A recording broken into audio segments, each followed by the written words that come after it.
जय श्री कृष्ण। राधे राधे। मित्रों, 14 अध्यायना 13 श्लोकमां क्रमशः 11, 12 અને 13 ભગવાને સત્વગુણની વૃત્તિઓનું વર્ણન કર્યું।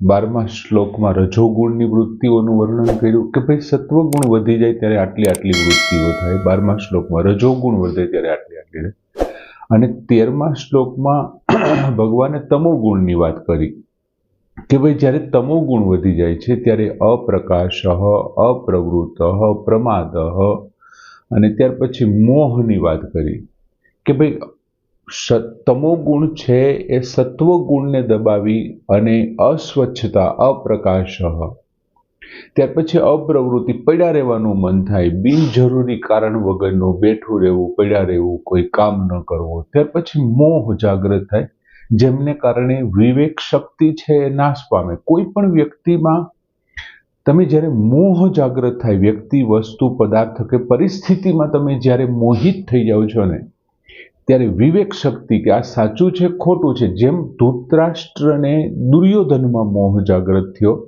ત્યારે નક્કી ન કરી શક્યા કે હું આ કરું છું એ સાચું છે કે ખોટું, કેમ કે એની વિવેક શક્તિ ફેલ થઈ જાય। એટલે મોહની વાત કરી અને ત્યાર પછી પ્રમાદ। પ્રમાદ એટલે તમોગુણી, જે તમોગુણની વૃત્તિઓ વધી જાય એટલે પ્રમાદ આવે। ન કરવાના કામ કરવાના ચાલુ કરીએ જેનાથી સમાજ, શરીર, પારમાર્થિક કોઈ પણ ફાયદો ન થાય એવા કામની અંદર વધારે પડતા ધ્યાન દઈએ, પ્રમાદની વાત કરીએ। બીજું, ભગવાને ત્રણેય ગુણોની વૃત્તિઓનું વર્ણન કર્યું। શું કામ એવું કર્યું એનું આપણે વાત કરી હતી કે ભાઈ વૃત્તિ એટલા માટે કે સ્વરૂપ છે એ અતિન્દ્રિય છે, ઇન્દ્રિયોથી ન જોઈ શકાય તેવા ગુણોનું સ્વરૂપ છે, એકદમ સૂક્ષ્મ છે। જ્યારે વૃત્તિઓ સ્થૂળ છે, દરેક સાધક છે એમનો અનુભવ કરી શકે, ઓળખી શકે અને હવે મારે શું કરવું જોઈએ એ વિચારી શકે, એટલા માટે ભગવાને વૃત્તિઓનું વર્ણન કર્યું કે ભાઈ સત્વગુણની આ વૃત્તિ છે, રજોગુણની આ વૃત્તિ છે અને તમોગુણની આ વૃત્તિ છે, જેથી કરીને સાધક સત્વગુણને વધારી શકે અને સત્વગુણમાંથી પછી નિવૃત્તિ લઈ શકે અને ગુણાતીત થઈ શકે। મિત્રો, આપણે ઘણી વખત ઘણા માણસોને કહેતા હોય આની વૃત્તિ ખરાબ છે, બીજો કઈ વાંધો નથી, આની વૃત્તિ જ ખરાબ છે। જો વૃત્તિ ખરાબ છે એમ કહીએ છીએ તો એ ખરાબ વૃત્તિનું જ્યારે આપણે એને કામ કરવાની વૃત્તિ જ નથી, એનો અર્થ એવો કે એ બેઠો રહે છે તો એ તમોગુણ વધી ગયેલો છે, એના એ વ્યક્તિના શરીરમાં તમોગુણ વધી ગયો। સતત કામ કરવાનું મન થાય, અસ્વસ્થ શરીર હોય છતાં કામની ચિંતા થાય તો એ રજોગુણી છે। ગમે તેવા દુખાવા હોય, ગમે તેવી પરિસ્થિતિ હોય, સતત નામજપ રટણ કરતો હોય તો એ સત્વગુણ વધેલો છે। અને હવે ભગવાન ફળાદેશની વાત કરે છે 14મા શ્લોકમાં, 14મા અધ્યાયના 14મા શ્લોકમાં ભગવાન ફળાદેશ વિશેની વાત કરતા કહે છે કે યદા સત્વે વિવૃદ્ધેતુ પ્રલયમ યાતિ દેહવૃત તદા ઉત્તમમ વિદામ લોકાન અમલાન પ્રતિપદ્યતે। યદા સત્વે પ્રવૃદ્ધે, યદા એટલે જ્યારે, સત્વે સત્વગુણ, પ્રવૃદ્ધે એટલે વધ્યો હોય, તદા એટલે તે વખતે, યદા સત્વ પ્રવૃદ્ધે તદા જ્યારે સત્વગુણ વધ્યો હોય ત્યારે દેહભૃત શરીર ધારણ કરેલો મનુષ્ય પ્રલયમ યાતિ પ્રલયને પામે, મૃત્યુ પામે। જ્યારે દેહધારી મનુષ્ય દેહ છોડે, મૃત્યુ પામે તો તે ઉત્તમમ વિદામ, ઉત્તમ કાર્ય કરનારાઓના, અમલાન જેમાં મળ નથી, નિર્મળતા છે, નિર્મળ એવા લોકાન લોકોને પ્રતિપદ્યતે પ્રાપ્ત કરે છે। મિત્રો, આ શ્લોક એટલો બધો મહત્વનો છે, ભગવાન કૃષ્ણએ સ્વમુખે એવું કીધું છે કે ભાઈ તું આખી જિંદગી જે કર્યું હોય તે આટલું જ માત્ર કરી લે। જ્યારે સત્વગુણ વધ્યો હોય તે વખતે જો દેહધારી મનુષ્ય મૃત્યુ પામે તો તે ઉત્તમ કર્મ કરનારાઓના લોકને પ્રાપ્ત કરે છે। જ્યાં ઉત્તમ કર્મ કરેલા વ્યક્તિઓ જાય છે ને ત્યાં આમની ગતિ થાય છે। જો તે આવું કોઈ આવા વખતે તારું મૃત્યુ થયું હશે તો। હવે ભગવાને વાત કરી કે જે કાળમાં ત્રણમાંથી ગમે તેવો મનુષ્ય હોય, પછી એ સત્વગુણી હોય, રજોગુણી હોય કે તમોગુણી હોય, ત્રણમાંથી કોઈ પણ કાળનો મનુષ્ય હોય અને તેનામાં તાત્કાલિક માની લ્યો કે સત્વગુણ વધી ગયો, પોતાના અંતિમ સમયગાળામાં સત્વગુણ વધી જાય અને સ્વચ્છતા, સત્વગુણના જે લક્ષણો છે આંતરિક અને બાહ્ય, એટલે કે અંતઃકરણ અને બાહ્ય ઇન્દ્રિયોમાં સ્વચ્છતા, નિર્મળતા આવી જાય, આ વધી જાય અને એવા સમયે જો એ મનુષ્ય પોતાનો પ્રાણ છોડી દે, પ્રાણ છૂટી જાય, તો આખી જિંદગી જેણે શ્રેષ્ઠ કર્મ કર્યા છે, દાન પુણ્ય જપ તપ આ બધું જે કર્યું છે, શ્રેષ્ઠ કર્મો કરનારાઓ એ અહીંથી પૃથ્વી છોડીને પોતાનું જીવનકાળ પૂર્ણ કરી અને જે જગ્યાએ જે લોકમાં જાય છે એ લોકની અંદર આ વ્યક્તિ જાય છે. પછી ભલે ને એને આખી જિંદગી કદાચ સારું કામ ન કર્યું હોય, પણ સત્વગુણ વધ્યો હોય ત્યારે જો એ પોતાના પ્રાણ છોડે ને તો એ ઉત્તમ લોકને પ્રાપ્ત કરે. હવે તમે વિચાર કરો, આખી જિંદગી જેણે મોજ મજા, ભગવાન એવું કહેવા માંગે છે કે આખી જિંદગી તે કામ કામ કામ જ કર્યું છે, મોજ મજા જ કરી છે, આળસ કરી છે કે બેઠો રહ્યો, સૂતો રહ્યો, જે કાંઈ તે કર્યું હોય તે એની સામે વાંધો નથી, પણ તારો અંતિમ સમય આવવાનો છે, અંતિમ સમયે માની લે કે તારી અંદર સત્વગુણ વધી ગયો અને બંને કરણોની, અંતઃકરણ અને બાહ્યકરણમાં સ્વચ્છતા અને નિર્મળતા આવી ગઈ અને એવા સમયે જો તારો પ્રાણ છૂટી જાય તો તને શ્રેષ્ઠ કર્મ કરનારા લોકો છે ને એમની એ જગ્યાએ તને સ્થાન મળી જશે, એ જ્યાં છે ને ત્યાં. ભગવાને સ્પષ્ટ લખ્યું છે ઉત્તમ વિદામ. ઉત્તમ વિદામ એટલે એનું તાત્પર્ય શું છે કે સત્વગુણની વૃદ્ધિ ટાણે જો તારો પ્રાણ છૂટે તો જે ઉત્તમ કર્મો કર્યા છે, જેને આખી જીવન શુભ જ કર્મો કર્યા છે, અશુભ કર્મ કર્યા જ નથી, બીજું જેનો ભાવ ઉત્તમ છે, જેને કદી ખરાબ કર્મો બાબતે વિચાર જ નથી કર્યો, કોઈનું ખરાબવાનું વિચાર જ નથી, એવા જે પુણ્યશાળીઓના લોક છે, એ પુણ્યશાળીઓનો જે લોક, એનો જે અધિકાર છે ને એ લોકને આ વ્યક્તિ પ્રાપ્ત કરી લે છે, એવું ભગવાન કહેવા માંગે છે. એટલે ખરેખર તો છે ને ભગવાને એ આમ સ્ટેમ્પ મારી દીધો કે ભાઈ તને આ ઉત્તમ મળશે, બ્રહ્મપુરીમાં જશે, શિવપુરીમાં જશે, કૈલાસપુરીમાં જશે, અથવા તો સ્વર્ગના સુખો ભોગવવા માટે. હવે સત્વગુણની વૃદ્ધિમાં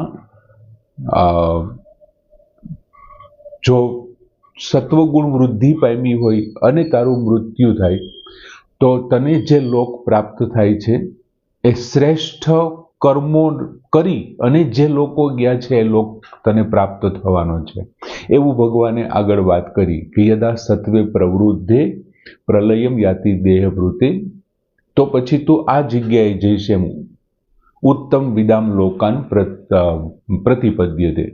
હવે સત્વગુણ વખતે જે વ્યક્તિનું મૃત્યુ થયું છે તો ભગવાન શું કહે છે કે ભાઈ આમાં તો એનો અર્થ એવો થયો કે તમે આખી જિંદગી શુભ કર્મ કરો, આખી જિંદગી તમે શુભ કર્મો કરો અને મૃત્યુ સમયે તમારા ગુણોની વૃત્તિઓ સત્વ હોય અને તમે મૃત્યુ પામે. એક વ્યક્તિ આખી જિંદગી શુભ કર્મ કરે, એક મૃત્યુ સમયે સત્વગુણ, તો બેયની એક સરખી ગતિ થશે, એક જ જગ્યાએ જશે.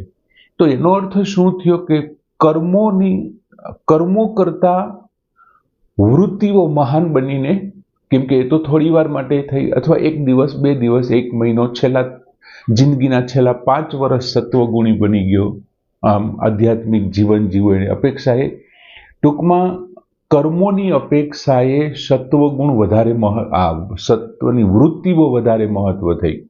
તમારી વૃત્તિ કેવી છે વધારે. આથી સાત્વિક વૃત્તિ જે છે એ પુણ્ય કર્મ જેવા જ શ્રેષ્ઠ છે. મિત્રો, તમે પુણ્ય કર્મ નથી કરતા તો તમારી વૃત્તિ સારી રાખો. તમારી વૃત્તિ, ઘણા લોકો શું કરે છે, કોઈને મદદની જરૂર છે અને મદદ નથી કરતા, અને એમને જે કોઈક મદદ કરે છે ને એમનો વિરોધ કરે છે, એમની ખંડણી કરતા હોય છે. એટલે ભગવાન એ ના પાડે છે કે ભાઈ તમે શુભ કર્મ કરો, એ નથી કરતા તો તમારી વૃત્તિ શુભ રાખો, વૃત્તિ સારી રાખો.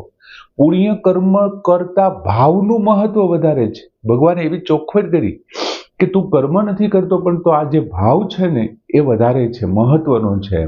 આથી તારે સાત્વિક ભાવના રાખવી જોઈએ. સાત્વિક ભાવનું સ્થાન ખૂબ ઊંચું છે અને એનું સ્થળ પણ ખૂબ ઊંચું પ્રાપ્ત થશે તને, એનો લોક પણ ઊંચો પ્રાપ્ત. ટૂંકમાં 4 બાબત એવી છે. એક પદાર્થ છે, બીજી ક્રિયા છે, ત્રીજી ભાવ છે અને ચોથું ઉદ્દેશ્ય છે. આ 4 એકબીજા કરતા ચડિયાતા છે. તમે કોઈ શ્રેષ્ઠ પદાર્થનું કરો, પદાર્થ તમે સારા આપો. ભગવાન તો ના જ પાડે છે, એમણે ચોખવટ કરી, પત્ર પુષ્પમ ફલમ તોયમ, એવી વાત કરી હતી. આ 4 તું મને આપે તો મારે માટે બસ છે, અને એ તો બધાનો માલિક છે, એને તમે પાછો આપો, શું ફેર પડવાનો છે? એટલે ભગવાને તો પદાર્થને બહુ નબળો ગણ્યો છે કે તું શું આપે છે એનાથી મને કોઈ મહત્વ નથી. પછી સેકન્ડ નંબરમાં તું આવું કરે એના કરતા કામ સારા કર. વસ્તુ, પછી કાર્ય, ત્રીજા નંબરમાં વૃત્તિ. તું આપે નહીં, સારા પદાર્થો ન લાવે, કંઈ વાંધો નહીં, સારા કામ નથી કરી શકતો, કંઈ વાંધો નહીં, પણ તારી વૃત્તિ શુભ રાખ. અને ચોથું છે એ શ્રેષ્ઠ છે, એ ઉદ્દેશ્ય. તારું ઉદ્દેશ્ય પરમાત્માને પ્રાપ્ત કરવાનું હોવું જોઈએ. પછી તું જે કામ કરીશ ને તું પરમાત્માના શરણે જ ધરી દેવાનો છે. આ ક્રમશઃ પદાર્થ, ક્રિયા, વૃત્તિ અને ચોથું ઉદ્દેશ્ય એ એકબીજાથી શ્રેષ્ઠ છે. બીજું, રજોગુણ અને તમોગુણની અપેક્ષાએ સત્વની વૃત્તિ એકદમ સૂક્ષ્મ અને વ્યાપક છે. રજોગુણની વૃત્તિ અને તમોગુણની વૃત્તિ કરતા સત્વગુણની વૃત્તિ છે ને સૂક્ષ્મ છે, ખૂબ સૂક્ષ્મ. અને સૂક્ષ્મ હોવાને કારણે થશે શું કે એમને તાકાત ખૂબ હશે એમનામાં. કોઈ પણ વસ્તુને તમે અતિશય નાની કરો ને એટલે એની તાકાત વધતી જાય. એની દાખલા તરીકે પાઇપલાઇન છે, પાણી આવે છે, તમે પાણી પાવ છો, એ પાણી પાઇપલાઇનમાં પડે છે. હવે એ પાઇપલાઇનનું ભૂંગળું છે, એમાં તમે અંગૂઠો રાખી દેશો ને તો એ પાણી 1.5 ફૂટ છેટું જતું હતું નહીં, હવે 3 ફૂટ છેટું જવાનું છે. શું કામે? તમે એને આવવા માટેનો રસ્તો નાનો કર્યો ને તો એની તાકાત વધી જશે. જે સૂક્ષ્મ બનતું જાય એમ તમે સહેજ અમથી નાની કરશો ને, ઇન્જેક્શનમાંથી એને પસાર કરશો ને એ પાઇપને, તો એટલો બધો ફોર્સ જશે ને કે 4થા માળે પહોંચી જશે. 4થા માળ સુધી એનો ઓલા ગાડી સાફ કરવા વાળાની એના વાલ ફેરવીને એકદમ સ્પ્રે મારતા હોય. આ વસ્તુ શું બતાવે કે જેમ સૂક્ષ્મ કરવામાં આવે, જેમ નાનું કરવામાં આવે એમ તાકાત વધે, ખોરાક ઓછો લે. કારણ કે ખોરાક આમાંથી તો પાણી એનો ખોરાક છે, તો પાણી તો ઓછું જ લેવાનું નહીં, તાકાત છે વધતી જશે. એને આધારે તો આપણા વૈજ્ઞાનિકોએ અણુબોમ્બ બનાવ્યો છે કે પણ કોઈ પણ પદાર્થને તમે અણુમાં ફેરવતા જાઓ એમ એની તાકાત વધતી જશે. જો અણુ એટલે સૂક્ષ્મ છે, એમ દેવો છે એ શું કરે છે? માત્ર સુગંધથી ખુશ થઈ જાય છે. દેવો સુગંધથી ખુશ થાય છે, એની તાકાત વધારે. આનો આહાર ઓછો, તાકાત વધારે. ખોરાક ઓછો છે, તાકાત વધારે. એટલે દેવો સુગંધથી ખુશ થાય છે. એમ સત્વગુણની વૃત્તિ મનુષ્યને ઊંચા લોકમાં લઈ જાય છે, કેમ કે એની જે વૃત્તિઓ છે સૂક્ષ્મ છે. એટલે સૂક્ષ્મ છે એટલે શું કરે છે? એ આહાર ઓછો છે એમનો, પણ એની તાકાત ખૂબ છે, એટલે ઊંચો લોક પ્રાપ્ત કરાવે છે. હવે એ શબ્દ ભગવાને એક વાપરો, અમલાન. સત્વગુણનું સ્વરૂપ નિર્મળ છે. અમલાન એટલે મળ વગરનું, નિર્મળ. હવે સત્વગુણનું સ્વરૂપ નિર્મળ છે તો પછી સ્વાભાવિક છે કે નિર્મળ લોકને જ પ્રાપ્ત કરાવે ને. જેવું છે એવા એમની પાસે જ જશે. હવે અહીં આ શ્લોકમાં આપણને એક શંકા થઈ. ભગવાને ખરેખર આ શ્લોકમાં છે ને બધા માટે સારા લોકના દ્વાર ખોલી નાખ્યા છે.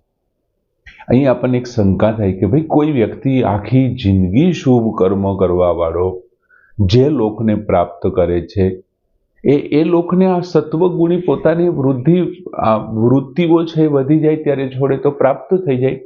તો ભગવાને આ શ્લોકમાં એક વિશેષ છૂટ આપી છે કે હા, એવું થઈ શકે. હું પોતે કહું છું ને, હું એમનો પોતે કહેવા વાળો છું કે થશે, એ જ પ્રમાણે થશે. એટલે મૃત્યુ સમયે વૃત્તિઓ જો સત્વ થઈ જાય અથવા સત્વગુણ વધી ગયો હોય ત્યારે મૃત્યુ થાય, કે મૃત્યુ વખતે સત્વગુણ જો વધેલો હોય તો એમને આધારે ભગવાને 8મા અધ્યાયના એક શ્લોકમાં વાત કરી હતી કે અંતિમ સમયે તારી જેવી મતિ છે એવી તારી ગતિ થશે. જો સત્વગુણની મતિ હશે તો એવી થશે. બહુ સરસ મજાનો શ્લોક. આખા ગીતાજીનો આ જે ગીતાજી મારફત 3 રાજમાર્ગ છે કે પરમાત્માને પ્રાપ્ત કરવા માટે એક કર્મ છે, બીજું ભક્તિ છે ને ત્રીજું જ્ઞાન છે, એ ઘણી વખત અમુક જાણીતા લોકો રાજમાર્ગ ઉપર ચાલવાને બદલે ટૂંકા રસ્તા જાણતા હોય છે, પગદંડીઓ જાણતા હોય છે, અને આ ભગવાન સુધી પહોંચવા માટેની એક પગદંડી છે, જ્ઞાન માર્ગ છે. આપણા શાસ્ત્રકારોએ એવું કીધું છે, જ્ઞાન માર્ગ એટલે 2 ધારવાળા અસ્ત્રાની ધાર ઉપર ખુલ્લા પગે ચાલ્યા જેવો કઠિન માર્ગ છે, પણ આ બી પગદંડીઓ ભગવાને શ્રેષ્ઠ મૂકે છે. બહુ સરસ શ્લોક. યદા સત્વે પ્રવૃદ્ધે તુ પ્રલયમ યાતિ દેહભૂત તદા ઉત્તમમ વિદામ લોકાન અમલાન પ્રતિપદ્યતે. પૂર્ણ કરીએ. જય શ્રી કૃષ્ણ.